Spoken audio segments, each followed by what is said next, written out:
கல்யாணத்துல விருப்பம் இருக்கிற மாதிரி நடிக்கிறான்னு தாத்தா சொல்றாரு. டேய், விருப்பமே இல்லாம இந்த கல்யாணத்துக்கு எதுக்குடா ஒத்துக்கணும்? டேய் சீனு வந்துட்டாரா? சீனு வந்துட்டான்டா. வாங்கடா சின்னு. சீனு வாங்க சின்னு. என்ன எதுக்கு இவ்வளவு அர்ஜென்ட்டா உடனே வான்னு ஃபோன் பண்ணி வர சொன்னீங்க? ஏதாவது பிரச்சனையா? பிரச்சனை தான் சீனு.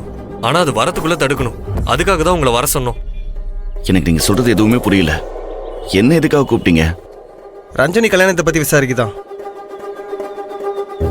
ரஞ்சினி கல்யாணத்தை பத்தி என்கிட்ட என்ன விசாரிக்க போறீங்க? எனக்கும் ரஞ்சினி கல்யாணத்துக்கும் என்ன சம்பந்தம்? சம்பந்தம் இருக்கு. ரஞ்சினியும் நீங்களும் ஒரே ஆபீஸ்ல தானே ஒர்க் பண்றீங்க. அதனாலதான் ரஞ்சினிக்கு இந்த கல்யாணத்துல சுத்தமா விருப்பம் இல்ல. ஏதோ ஒரு கட்டாயத்துக்காக தான் கமலேஷ கல்யாணம் பண்ண ஒத்துக்கிட்டு இருக்கா. அது என்னன்னு எங்களுக்கு தெரிஞ்சாகணும். இந்த பாருங்க, அப்படிலாம் ஒன்றும் இல்லை. நானும் ஆரம்பத்துல உங்களை மாதிரி ரஞ்சினி இந்த கல்யாணம் பிடிக்காம தான் கமலேஷ் சாரை கல்யாணம் பண்ணிக்க ஒத்துக்கிட்டாங்களோன்னு நினைச்சேன்.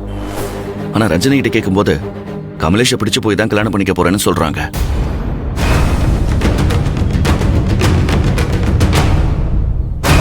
மேட் ஃபார் ஈச் அதர்னா அது ரஞ்சினியும் கமலேஷ் சாரும் தான். அது மட்டும் இல்ல, ரஞ்சினியோட ஃபேமிலி சிச்சுவேஷனுக்கு அவங்க கமலேஷை கல்யாணம் பண்ணிக்கிறது தான் நல்லது. போடா அம்மாஜி, ரஞ்சினி உன்னை கல்யாணம் பண்ணிக்கிறதா கரெக்ட். டேய் லூசாடா நீ, என்ன உளறிக்கிட்டு இருக்க? அது ஒண்ணும் இல்ல. நம்ம ரஞ்சினி கல்யாணத்துல ஏதோ பிரச்சனை இருக்கு. அத கண்டுபிடிக்கிறதுக்கு நீங்க தான் சரியான ஆளா இருக்கும் சொல்றோம். அதான் பாரு, பிளான் பண்ணுங்க. ரஞ்சினி கல்யாணத்துல பிரச்சனையா? அப்படி என்ன பிரச்சனை இருக்கு?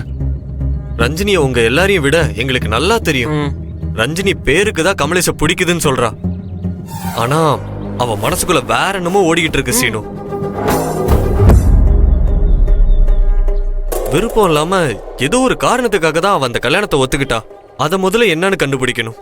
அதுக்கு நீங்க தான் ஹெல்ப் பண்ணணும்.